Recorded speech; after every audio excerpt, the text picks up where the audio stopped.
வணக்கம். என் பேர் அவனியார ராம்கி. நான் வந்து காலை உரிமையாளர். எங்கள் அப்பா பேர் ஏகே கண்ணன்.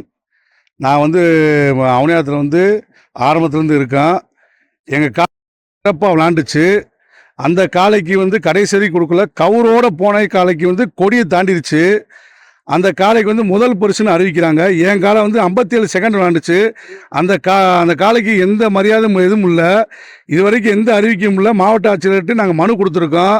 அந்த காளை வந்து பிடிபட்ட காளைக்கு வந்து முதல் பரிசா. நல்லா விளாண்ட காளைக்கு எந்த மரியாதை எதுவும் இல்லையா. உலகத்துக்கு ஊருக்கே தெரியும், எல்லாரும் பார்த்துருக்காங்க.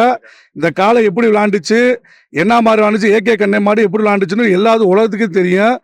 அந்த அவனியார மாடு, அது அவனியாரத்து மாடு கிடையாது, சின்னோட மாடு. இவங்க பேரில் கொண்டு வந்து அவுத்தாங்க. அதுக்கு வந்து முதல் பரிசா. இது வந்து அரசியல் வந்து தலையிட்டு முழுக்க இருக்குது. இது வந்து மாவட்ட ஆட்சியர்கிட்ட நாங்கள் மனு கொடுத்தோம். அவர் கேட்டதுக்கு ஆர்டிஓட்ட போய் கேளுங்கன்றாங்க. இது வந்து தெற்கு தாலுகாக்காரங்க தான் ஏதோ சூழ்ச்சி முறையாக ஏதோ வேலை பார்த்துருக்காங்க. சிறந்த காளைக்கு எந்த மரியாதை நல்லா விளாண்டு 57 செகண்ட் விளாண்டுருக்கு ஏகே கண்ணன். அந்த காளை கொடுக்காம கவுரோட போன காளை கொடியை தாண்டிடுச்சு. அந்த காளைக்கு முதல் பரிசா. அரசியல் தலையீடு கண்டிப்பாக இருக்கு. ஆனால் அமைச்சர் மூர்த்தியனுக்கு அதுக்கு சம்மந்தம் இல்லை. மூர்த்தினே அவர் வாட்டுக்கு இருக்காரு. இது அவருக்கு இதுக்கு இந்த பிரச்சனை. இது மாவட்ட நிர்வாகம் தான் முழுக்க தலையிட்டு அதிகமாக இருக்குது.